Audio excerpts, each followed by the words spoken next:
We're excited to announce that our very own podcasting platform, Zencastr, has become a new sponsor to the show. Check out the podcast's discount link in our show notes and stay tuned for why we love using Zen for the podcast. What's the easiest choice you can make? Window instead of middle seat? Picking a vendor who sends a great gift basket? Outsourcing business tasks you hate? What about selling with Shopify? Whether you're selling a little or a lot, Shopify helps you do your thing, however you cha-ching. Shopify is the global commerce platform that helps you sell at every stage of your business. From the launch your online shop stage to the first real-life store stage, all the way to the did we just hit a million orders stage. Shopify's there to help you grow. Whether you're selling scented soap or offering outdoor outfits, Shopify helps you sell. Wherever and whatever you're selling, Shopify's got you covered. Sign up for a $1 per month trial period at shopify.com/try. Go to shopify.com/try now to grow your business, no matter what stage you're in. Shopify.com/try. You're listening to the Archaeology Podcast Network. Let me do my intro.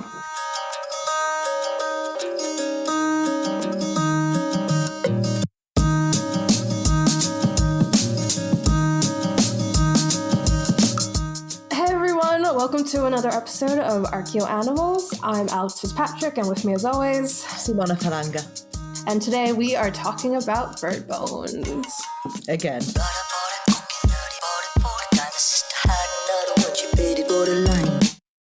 Yeah. Well, I mean, we talked about chickens, right? That's kind of mostly what we did. Yeah, and now there'll be some more chickens and some birds. Not that much. Not that much, though. Okay, birds with hints of chicken. My favorite flavor. Bonnie, have you had dinner yet? No. Oh. This is what happens when you're doing the PhD. Dinner is second. PhD first. Podcast somewhere in the middle. Anyway, all right, let's get this out of the way before we get into like the proper smart stuff. Why do some people, aka me, not like bird bones? They're just weird. Yeah, they're really weird. They're small. They break easily. I mean, have you broken a bird bone on site before? Not that I can remember, but then again, bird bones don't tend to be that common in archaeological sites anyway. Exactly, for what I just said, because it's. I mean, we talked about this with fish too, but they're kind of similar in that, you know, they're really small sometimes, of course, not all the times, but for the most part, they're usually smaller than like mammalian bone. They're easily breakable. I mean, who wants to deal with that? Especially when you get to like the vertebra and stuff. It's like, they're bad nap. I guess more the thing, because of course, when you start out in zooarchaeology, I think mammalian osteology is your first sort of go-to thing. And then like you work on that for some time and think, oh, I think I know what I'm doing now. And then birds happen. Yeah, and then you're like, oh, wait, no, there's like a bajillion birds out there. And then you get to fish, and you're like, I don't want to do this anymore. Well, I think it's sort of like fish, of course, not quite, because they're not quite as complex as fish remains. But of course, the various skeletal elements, so some of them do differ somewhat from mammalian remains. Mm-hmm. So I guess you got a couple more sort of terminology and bones to throw in there in the mix. Oh yeah, I mean, we'll get to that a little bit later, but yeah, they throw a lot to kind of complicate things, which is funny because I think another reason why a lot of archaeologists don't really care for bird bones is that, like, for the most part, again, this is over like generalizing, but like for the most part, they're normally just indicative of like natural depositions.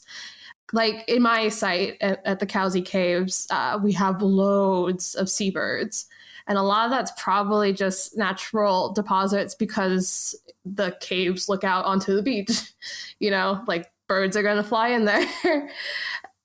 However, what makes sort of that really good for zooarchaeological analysis, of course, it can paint a really accurate picture of what the environment would have looked like.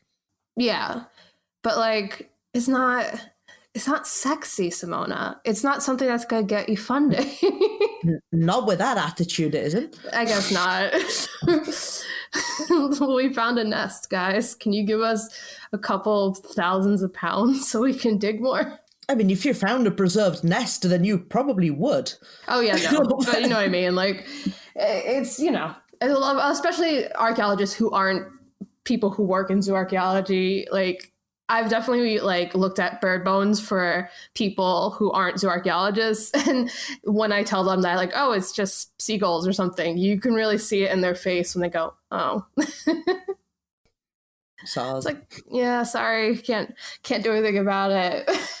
But I mean, again, like fish, like I don't want to make this comparison all the time, but there are a lot of similarities in terms of how people approach them, in that fish are really complicated, birds are also very complicated, but also in some ways they're kind of easy in that there's a lot of differences between bird bones and other type of faunal bones. But I guess there's a lot more to memorize. Yeah. Because of course, with mammals, you do tend to look at your domesticates and then whichever wild species occur more frequently sort of in the geographical area you specialize in. Yeah. With birds, because you have all your domesticates and their wild counterparts, you get just a plethora of birds just that adapt to a variety of different environments. And then you get your seasonal sort of visitors that are not really found in that country except at this specific time of the year on a Wednesday under a full moon. And it's but again, like you said before, it's in those cases it's really interesting because it gives you such a good idea of like, we have, you know, X amount of this species of birds. Do you think it's because it was this season, because they would have migrated over here at this season? Like, there are a lot of particulars that are really good for reconstructing the past environment.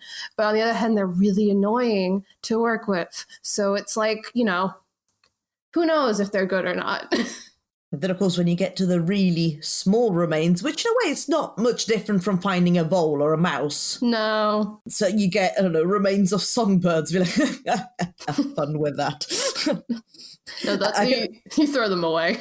I mean, I can barely sort of distinguish them when they've got all the fleshy bits on, because it's something that I've only just recently got into in Britain, because of course most of the wildlife that you do tend to see in Britain does tend to be birds for the most part. So I thought, okay, I'll learn a bit more about birds so at least I can identify all the various little lovely birds I see. And it's so like, nope, no idea.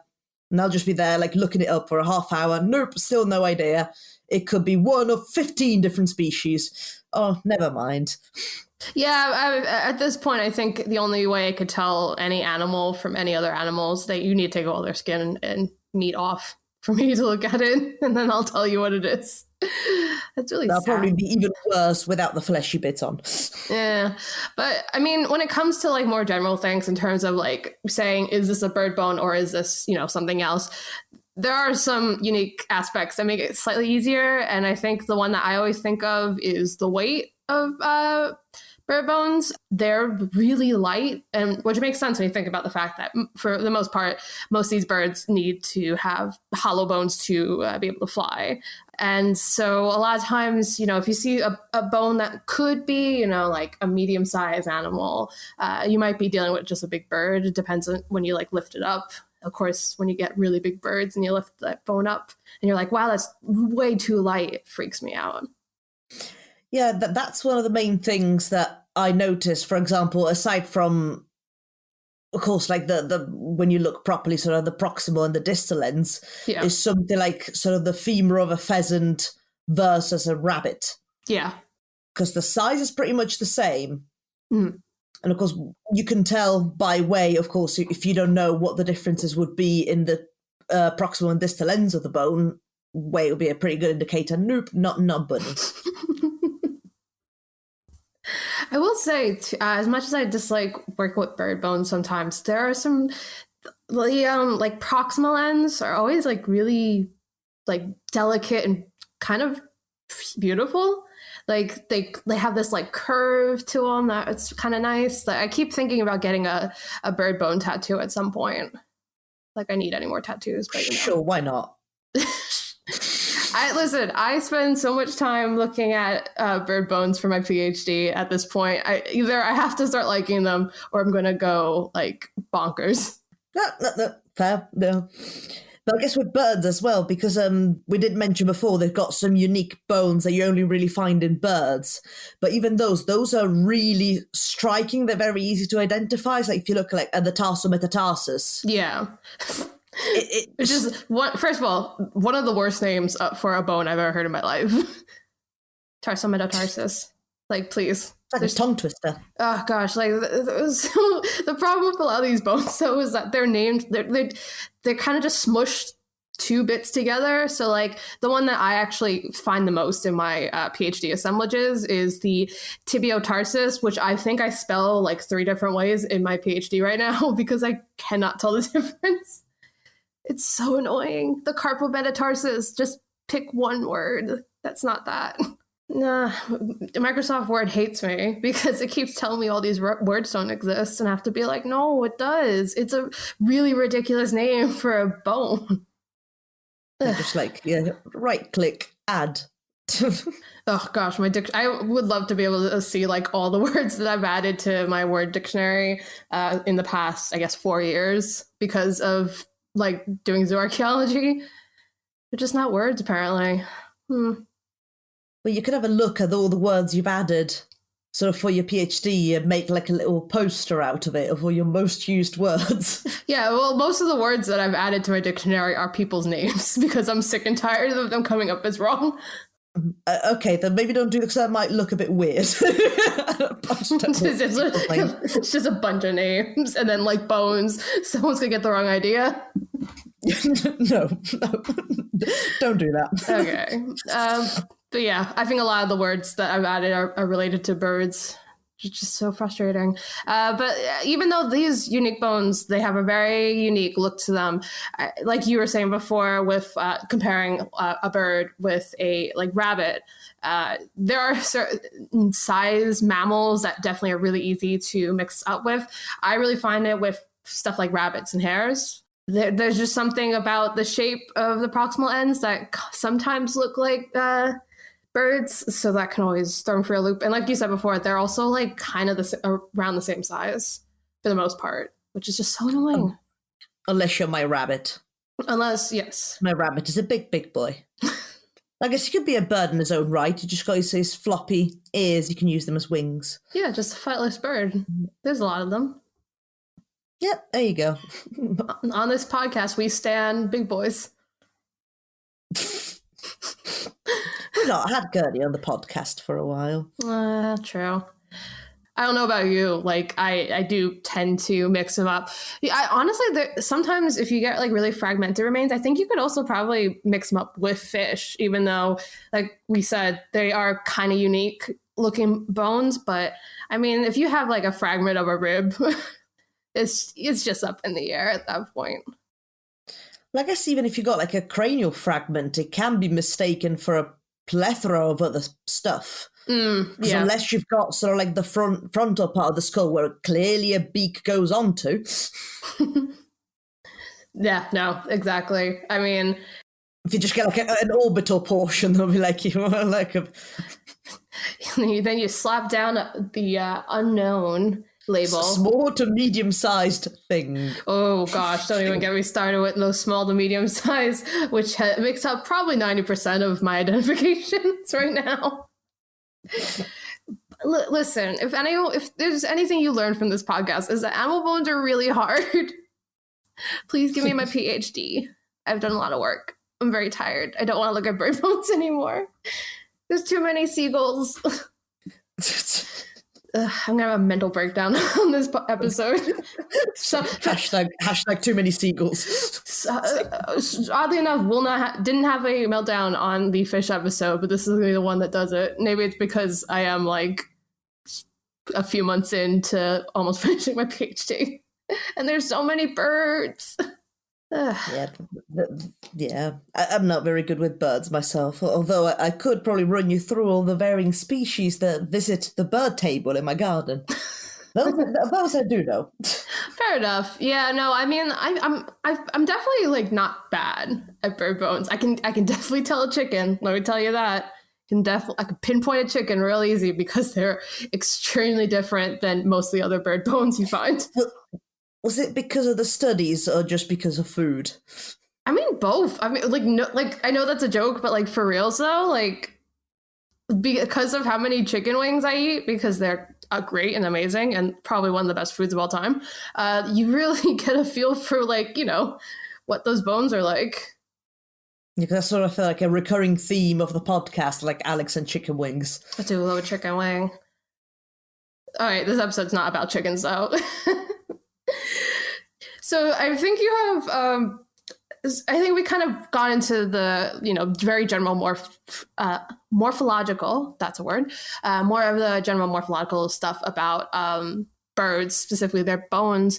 But I know that also there's like stuff to do with them laying eggs. I actually don't really know much about it. Yeah, no, it's an interesting little thing. I don't know whether it applies to all birds. I mean, I guess it might do, but I think I've read about it with fowl, that you can tell in particular if the animal was during the laying period, owing to the porosity that you may encounter in the lower limbs. Huh. I'm pretty sure so, because as the calcium is diverted in the production of the eggshell, Yeah. you may encounter this porosity, which suggests that the animal died during its laying period. That's really interesting, and also something that I like literally have never thought about because of working on a site that's not necessarily a domestic site. I obviously never think about like laying and eggs and stuff like that, but it is really interesting, and actually just remind me of I think you know her, Emily Johnson. I think that's her name. Oh, yeah. Yes, Emily Johnson, zooarchaeologist. I remember her vaguely working on eggshells, which is something I've also absolutely never thought about in terms of zooarchaeological analysis. Look, it's not something you really encounter. No. But or not in this part of the world normally. Yeah, no. But like it's really I feel like if bones are hard, eggshells I would definitely throw in the garbage. Although you say that, but I have read on the news that they found some Roman eggs. Ooh. Well, first of all, of course you read the news article about Romans. No, it was like on the major one of the main newspapers. I forgot which part of the country it was at, but they found, I think, in a Roman well, they found some a preserved Roman like a little nest with eggs. I haven't been outside my house in like years. So yes, no, it was an article. I put it up on the show notes. It was on the BBC. So they found some Roman chicken eggs. Huh. Okay. During a dig in Aylesbury. Well, of course it's Aylesbury. Everything comes from there. So they found some some Roman eggs in a willow basket, I gather. So you do get eggs sometimes, but very rarely. Must be. You get eggs in Aylesbury. But yeah, I mean, the idea of being like, oh, I can identify a bird based on the eggshell fragment would be impressive, but I can't do that. Could you see like seagull eggs? But that's because my life is seagulls these days. It's really sad. That personally, out of my depth myself. So, but yeah, I mean, I think we, at least in this first part, we did really cover not just the annoying parts of birds, but like we were saying, there are some pretty good parts. And they are really vital to zooarchaeological analysis in terms of looking for environmental reconstruction and stuff like that. But they're really annoying, and that's kind of it. Birds are annoying, but it's not their fault. Is it? That's my conspiracy theory. No. Okay. Well, we'll take a break, and I'll explain to you my conspiracy theory off mic about bird bones and that they're doing it to annoy me. Chris Webster here for the Archaeology Podcast Network. We strive for high-quality interviews and content so you can find information on any topic in archaeology from around the world. One way we do that is by recording interviews with our hosts and guests located in many parts of the world all at once. We do that through the use of Zencastr. That's Zencastr. Zencastr allows us to record high-quality audio with no stress on the guest. Just send them a link to click on, and that's it. Zencastr does the rest. They even do automatic transcriptions. Check out the link in the show notes for 30% off your first 3 months, or go to zencastr.com and use the code ANIMALS. America. We are endowed by our Creator with certain unalienable rights: life, liberty, and the pursuit of happiness. At Grand Canyon University, we believe in equal opportunity, and the American dream starts with purpose. By honoring your career calling, you impact your family, your friends, and your community. The pursuit to serve others is yours. Find your purpose at Grand Canyon University. Private, Christian, affordable. Visit gcu.edu. What's the easiest choice you can make? Window instead of middle seat? Picking a vendor who sends a great gift basket? Outsourcing business tasks you hate? What about selling with Shopify?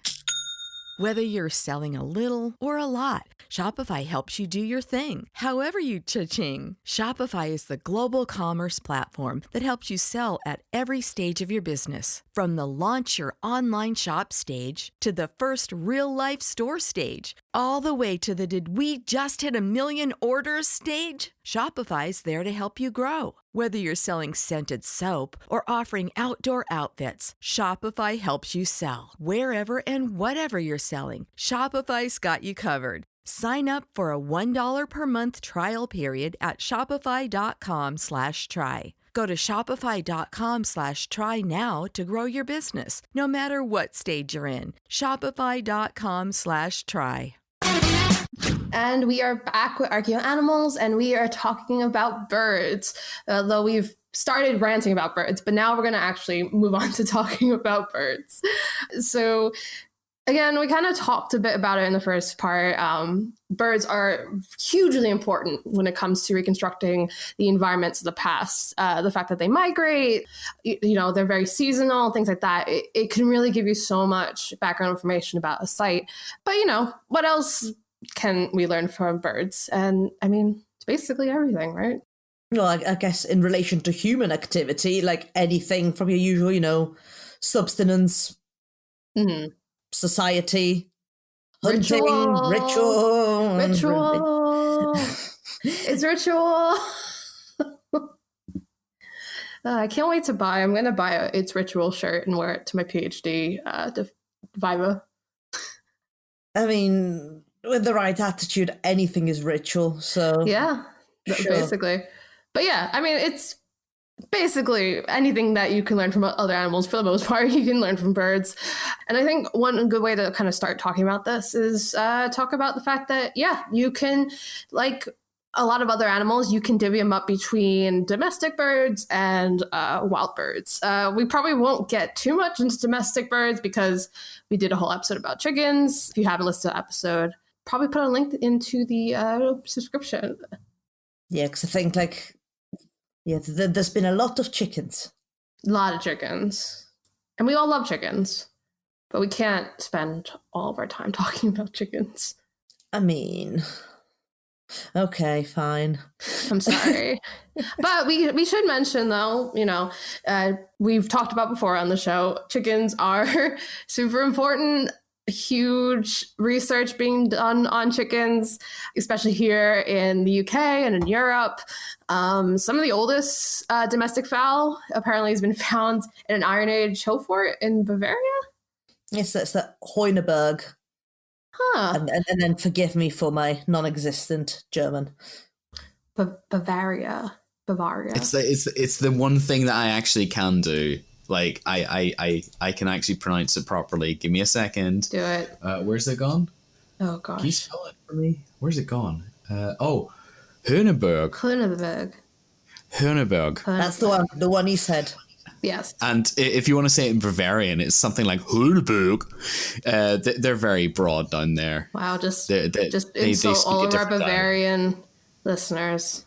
Bavarians are practically a different country. Like, Bavarians are they're very sovereign, if that's the best way to put it. It's kind of like Scotland in the UK, you know, that kind of real separation. But yeah, Hunebug. There you go. Okay, so that's where some of the oldest fowl was found in Europe, where he said. Yeah. Though, of course, you don't get a lot of the domesticated fowl. You don't get it over in Britain until the pre-Roman period. And I'm just going to mention the one notable site that's got domesticated fowl in Britain, and that's Camulodonum, which you may know as Colchester. I can't pronounce any of these words. Pre-Roman, though. I mean, that's pretty impressive. Yes, because usually pre-Roman, so you mean the Iron Age right up until the Roman conquest. But then, of course, what you got to bear in mind as well is that the period that came before, there would have been so much trade going on with the Roman Empire anyway, that you start getting a lot of stuff, and even like a lot of the sort of Roman ceramics, you do get them in the later prehistoric period, because that sort of was already making its way into Britain, especially the southeast of the country was very Romanized by the time the Romans even stepped foot in Britain. But that's a different story. It's just, it'll be rude if I don't mention anything Roman for a whole episode. Yeah, no, I get it. Anything you know about chickens and taxes? I'll get back to you on that.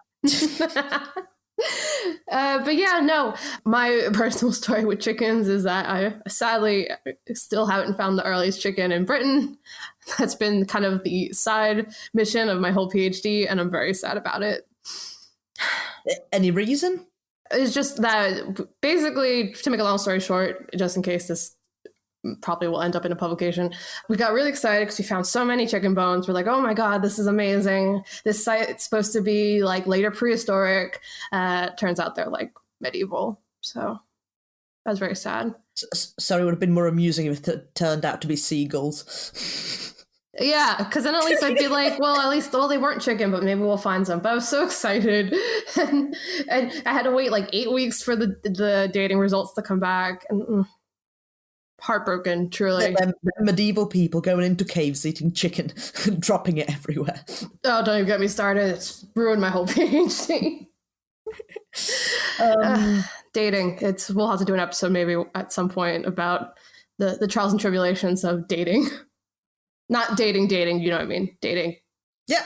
Temporally. That dating. Yeah. Yes. I guess, of course, other domestic birds you can find. Ducks, not uncommon. Geese, I think at least in this country, sort of in antiquity, quite rare. Turkeys, of course, don't get here for quite a while. Nope.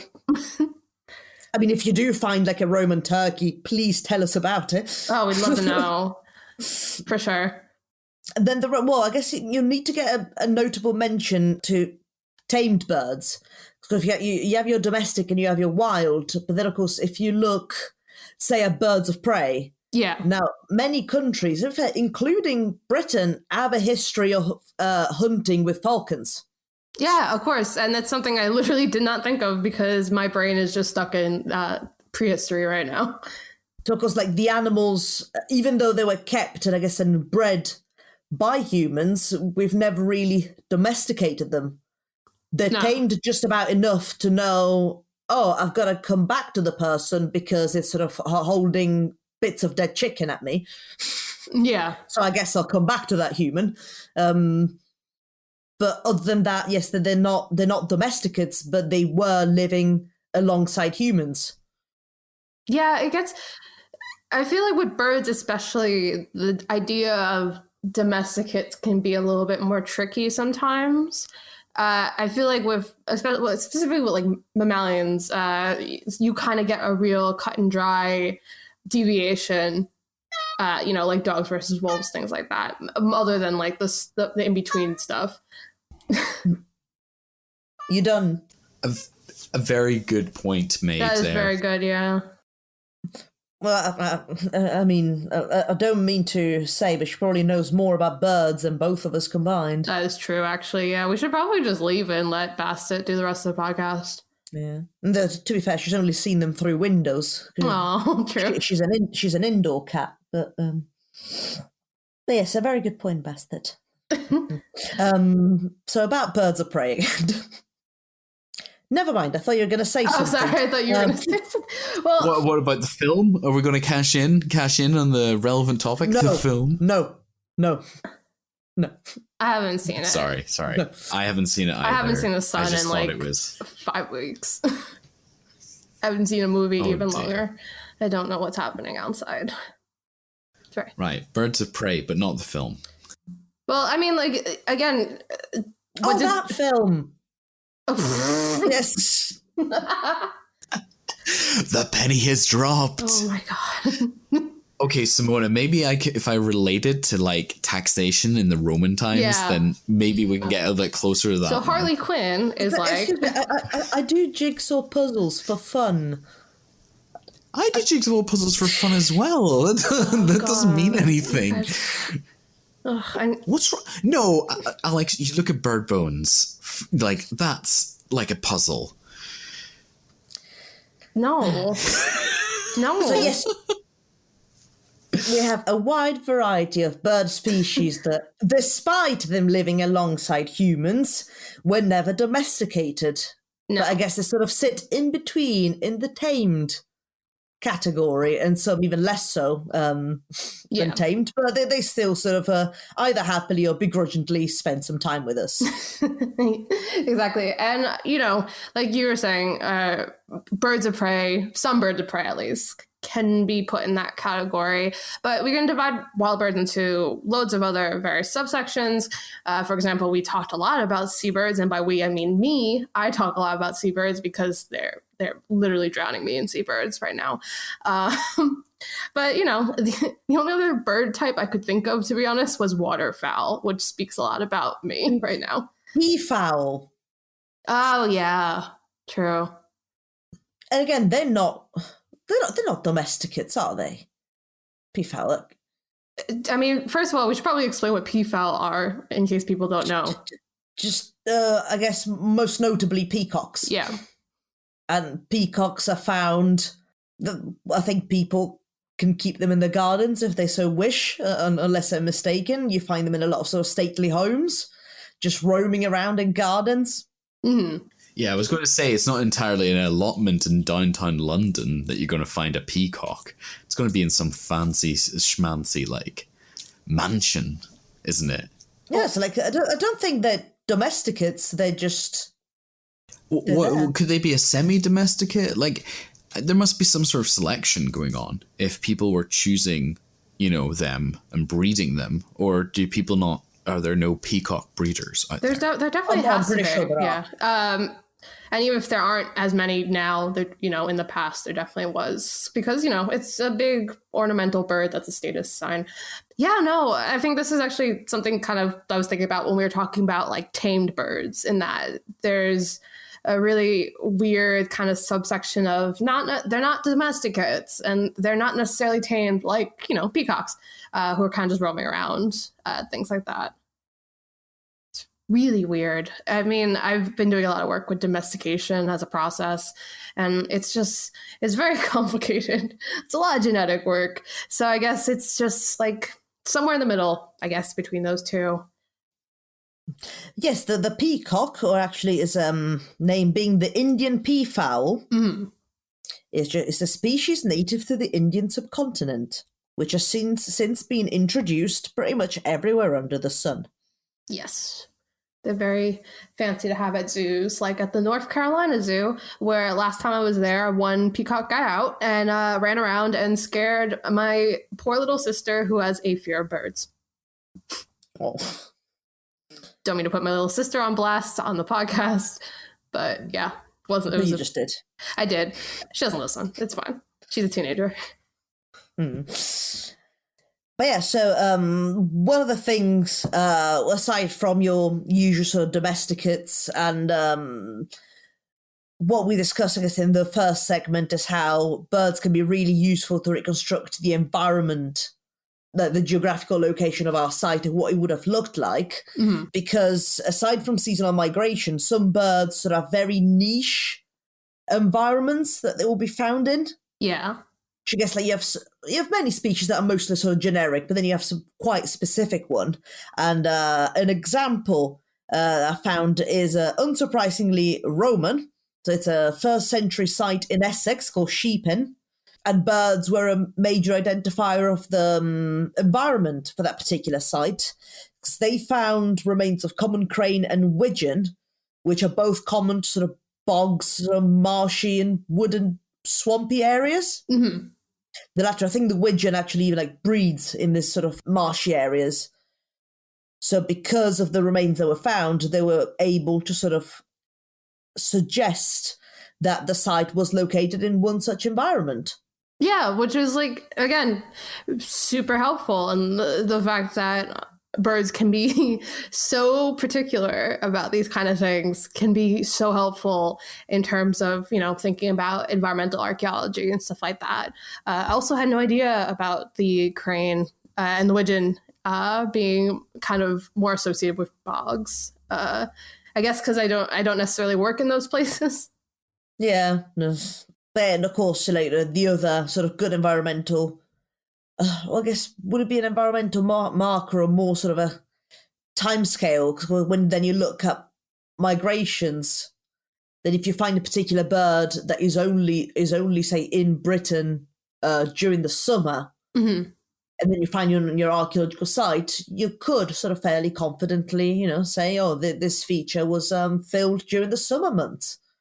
I mean, I would still consider that part of the environment, even though it's more like measuring time, or it's a seasonal thing, isn't it? Kind of just saying, like, especially when it comes to birds that may have been hunted, which I think is something we don't necessarily think about all the time. But, that people would go fowling for, especially like on coastal island places, would go for seabirds. But, depending on their migration patterns, depending on like where they go for their breeding periods and things like that, that would really affect the way people would go out to hunt for these creatures. So if you find a site that has a certain amount of these kind of bones, you could really think more about, is this a spot that was like a hunting spot and then a processing spot? So where is this mostly used during these seasons because of the way migrations work? It's like a little paper trail that you can end up following and find out a lot more about sites that way. Yeah, then I guess another thing that would be interesting, and I'm most certainly talking rubbish, but that when you find, say, if you were to find remains of a bird that, again, let's pretend it's a summer visitor, and you find it associated with sort of archaeological features that are all aimed sort of at a certain action, whether it be sort of agricultural management related or ritual, just you name it, whether that would be able to infer on the seasonality in which certain tasks were being carried out, with the bird sort of just being in the background as an indicator of the time of year. If that makes sense. No, that makes sense. I guess the only issue with that would be, whether or not trying to figure out the best way to kind of parse this. But I guess the only other thing is, when you're looking at intentional versus natural, especially if like you brought up with ritual, and are these birds that are just kind of naturally there that, keeled over in this spot, like out of nowhere, whatever, or were they intentionally killed and stuff like that, which can be frustrating because it's actually something I talked about with one of my supervisors the other week, how hard it is to find butchery on certain birds because some birds are so small you could kind of just tear them apart. You don't necessarily need to cut them, and how frustrating that can be, especially if you're like me and you work on a ritual site and you have all these bird bones. Yeah, I guess like a good indicator would be like, do you find the whole skeleton or do you find just parts of it? Yeah, because if the bird's is in a burial, say, associated with a human, mm-hmm. and for ritual purposes, you'd just place the entire bird next to the person. But then if he was meant as, a food offering or just something that someone else was eating because they were hungry, you'll just find, random sort of leg joints or wings. Yeah, no, it's definitely something to think about. And actually, great is a great segue to our next part. So let's take a little break, and then we'll be back with our case studies. You may have heard my pitch for membership. It's a great idea and really helps out. However, you can also support us by picking up a fun t-shirt, sticker, or something from a large selection of items from our TeePublic store. Head over to arcpodnet.com/shop for a link. That's arcpodnet.com/shop to pick up some fun swag and support the show. And we're back with this episode of Archaeo Animals. We are talking birds, and we are finally up to our case studies for this episode. As we were talking about in the last part, we were kind of talking a bit about ritual and how do you, that's always the question, is how do you tell if something's ritual? And especially with animals like birds, it can be really difficult. And that was actually a really great segue, because our first case study is the Danebury Corvids. So kind of just to explain a little bit, Corvids, for those who don't know, they're a type of species of birds that include crows and ravens, magpies, right? Rooks, and jays. Is a jackdaw included as well? Jackdaws as well, yes. Yeah, okay. There's probably more, but I can't think of them. Yeah, but I think the ones that feature the most prominently will be crows and ravens. Yeah, I mean, it's some real Alex in high school emo stuff going on here, which, once you kind of learn a bit more about crows and ravens in zooarchaeology, you get why those associations are there. They're very much associated with the supernatural. They have this kind of vibe of being like a messenger from the gods. You see it in stuff like Norse mythology. I mean, they're all very striking. Oh, yeah. It's a look. It's a real look. And very clever. Incredibly clever birds. I wish I was a raven. But I guess we do say like mostly ravens and crows, but I do wonder, because of course ravens and crows you can tell apart, because the skull morphology is quite different, and of course the ravens are substantially bigger. Yeah. But then when it comes to crows, rooks, jackdaws to an extent, because they're a little bit smaller. Magpies are also smaller. Yeah. They look incredibly similar. So I think usually my go-to is that rooks tend to have sort of pale beaks with a black tip. Mm-hmm. Compared to crows, they've got black beaks, and jackdaws, they look like they got a little silvery patch at the back of the neck, which of course doesn't quite translate in the skeletal remains. Yeah, I was gonna say, when it comes to skeletal remains, I kind of just I DM to Corvid, and that's kind of it, because especially when you get them fragmented, it's a losing battle, at least for me. But I mean, what's kind of lucky for zooarchaeologists, I think, is that for the most part, Corvids kind of get grouped together in terms of they're very commonly associated with kind of more ritually type things, especially because, crows and stuff, they're scavengers. So they get associated with death a lot. So like, it's always exciting to find like crow remains, or at least corvid remains amongst funerary sites for sure. And that's what brings us to Danebury, which is an Iron Age site in Britain.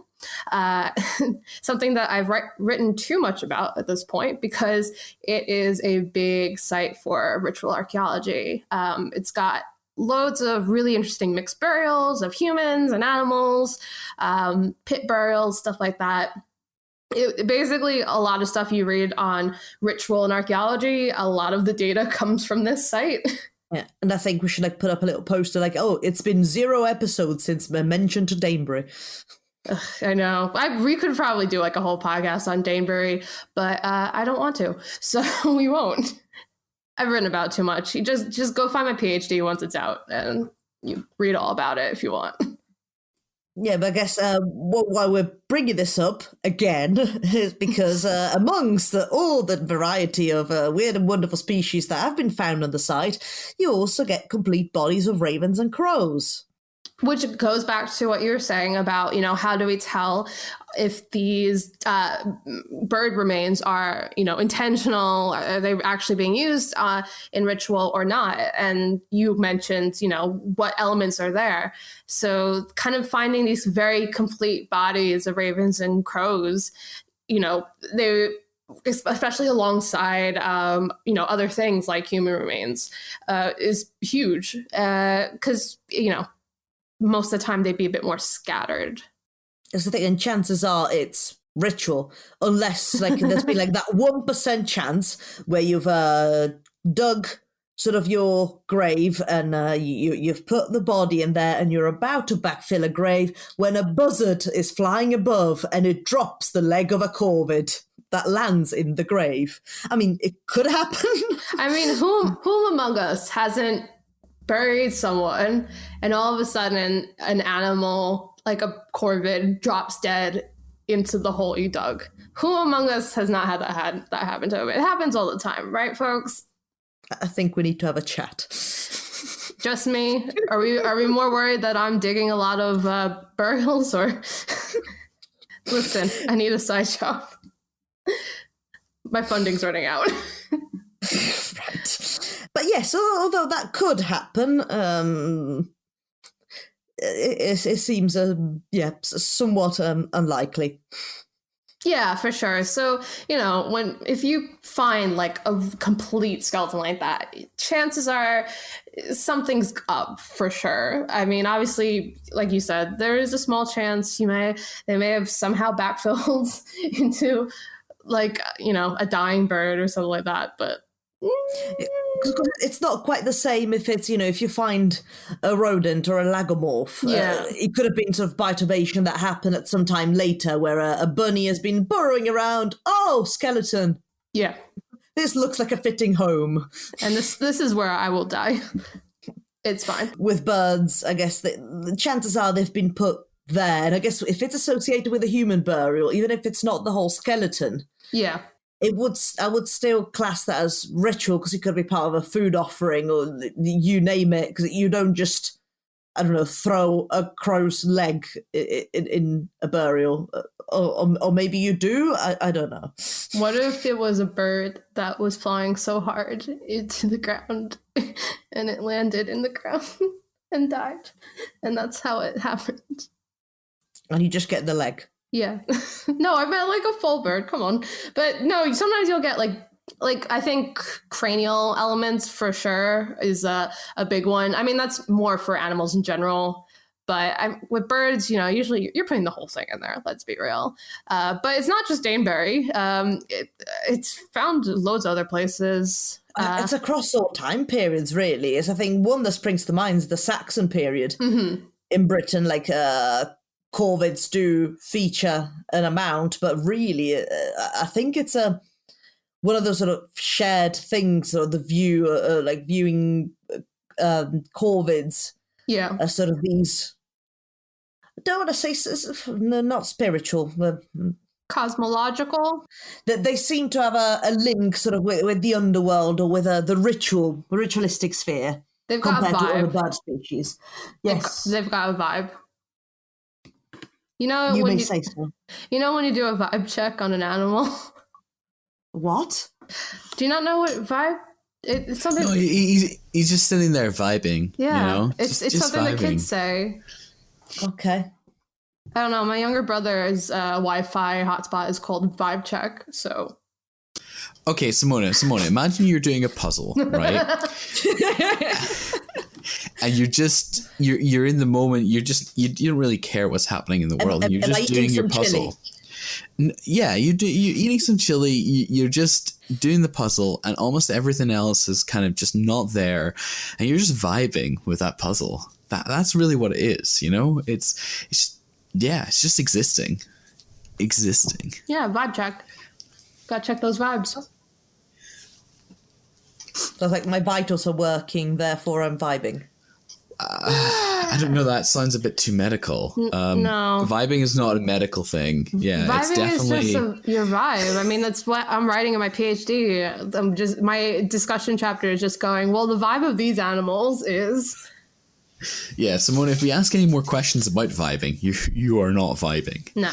That's how to figure it out. Let's go back to vibing and really bring it down with our next case study, which is the really sad story of the Great Auk, R.I.P. It's very sad.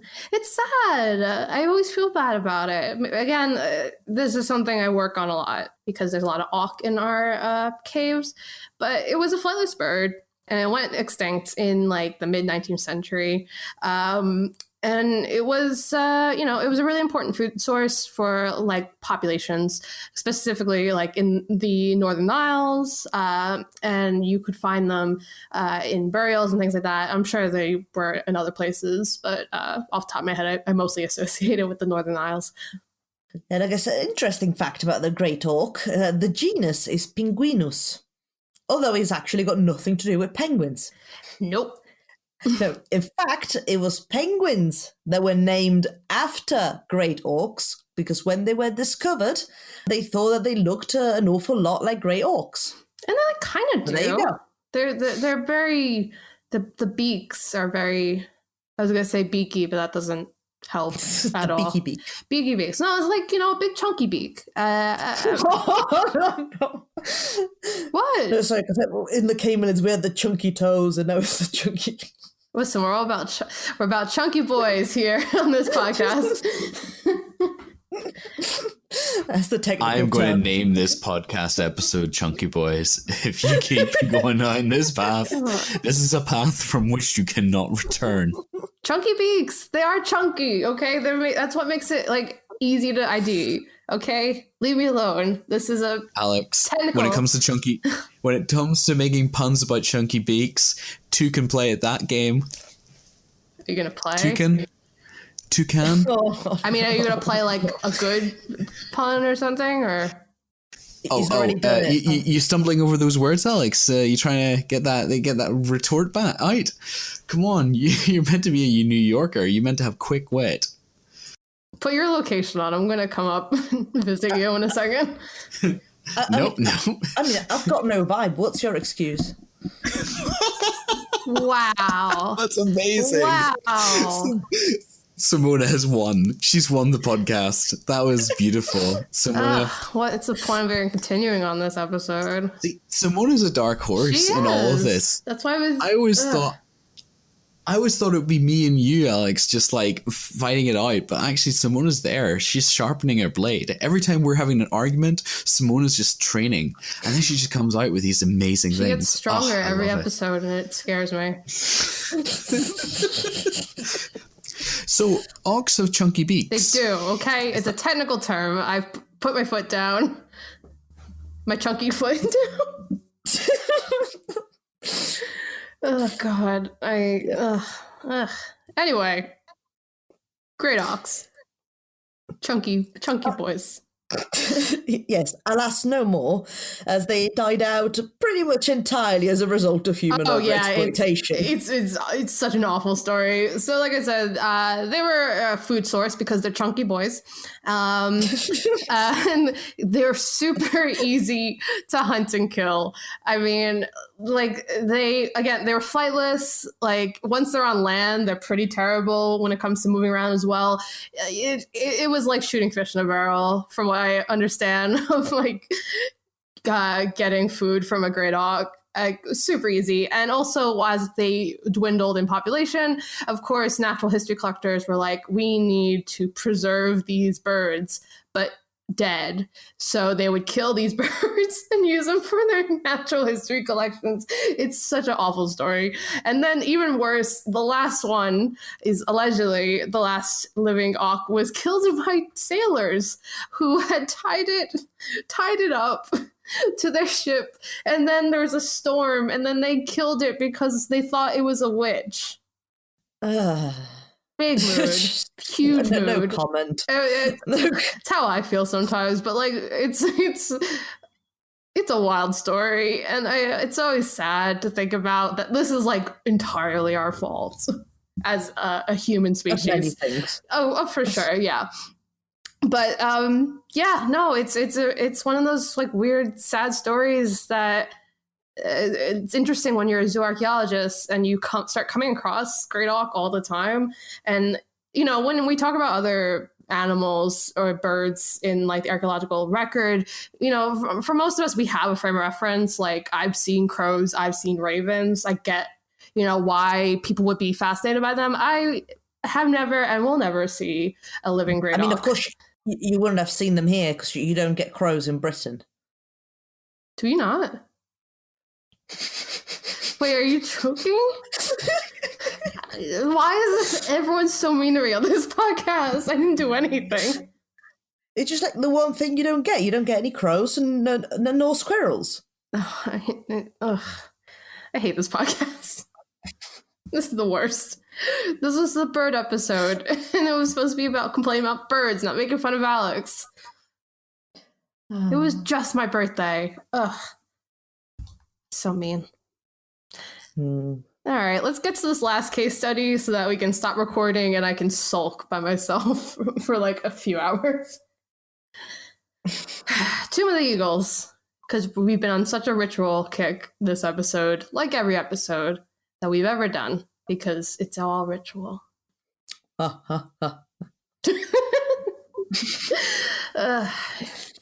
End of episode bonkersness. That's what's happening. But yeah, no, these are, I mean, we've kind of stuck around like the northern Atlantic part of the world, but that's because that's where I mostly work. And I chose these case studies. The Tomb of the Eagles is a site in Orkney, the Orkney Islands, which is part of Scotland. And it's super controversial because only minor professional excavations have occurred. Most of them have been done by like the guy who owns the land. So yeah, you take a lot of what we know about the site with a grain of salt because, it's also referred to as the Isvister Neolithic chambered cairn. But this guy kind of just was like, oh, it's the Tomb of the Eagles because we all love tourism on our archaeological sites.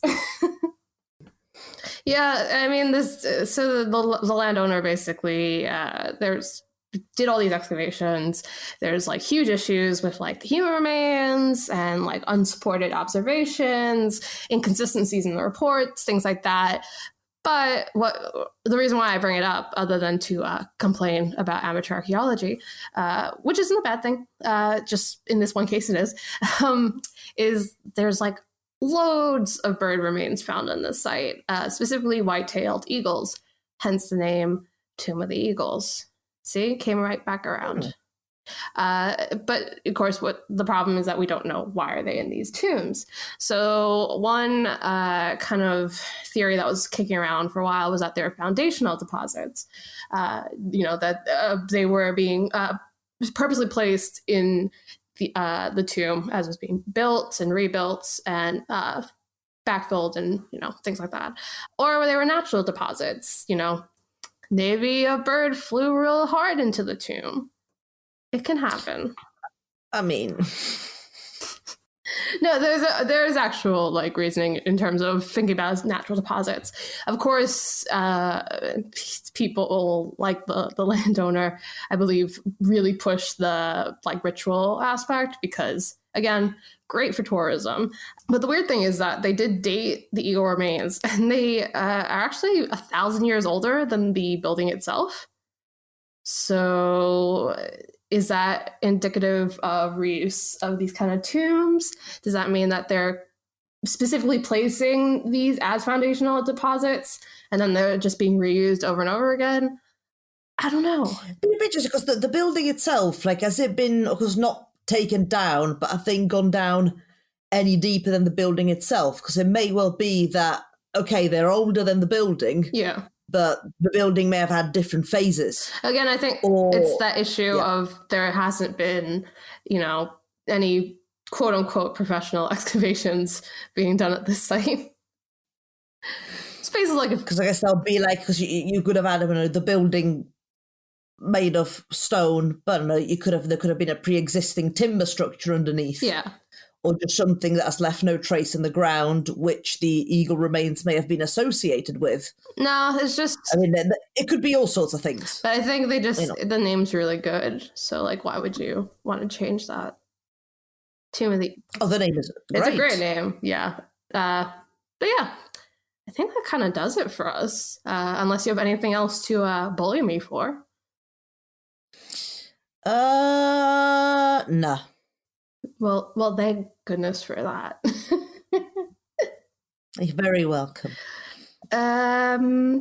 So if you have any questions, feel free to contact us on our Twitter account. Of course, you can find all of our backlog of episodes on the Archaeology Podcast Network website or wherever you get your podcasts. Feel free to rate and subscribe, all the other fun stuff. Tell your friends about us, especially if they want to hear someone get bullied for like 20 minutes on a podcast. Oh, they're there. Everyone's got to be nice to me next episode. Just saying. Yeah. I'm usually the end of the joke, so I guess it's my turn. But this has been Archeo Animals. I'm Alex Fitzpatrick. I'm still Simona Falanga. And we will see you next episode. I don't remember if we do a sign off, but now we do. It's been a while. Bye.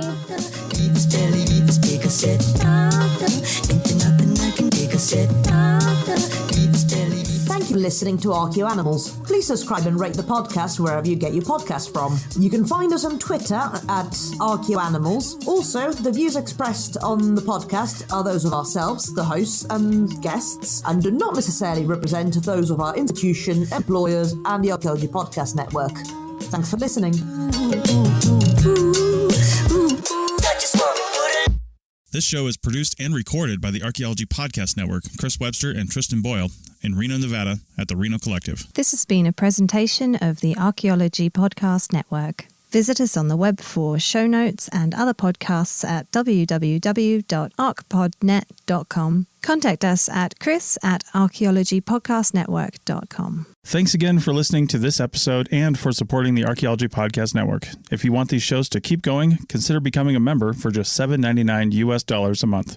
That's cheaper than a venti quad eggnog latte. Go to archpodnet.com/members for more info.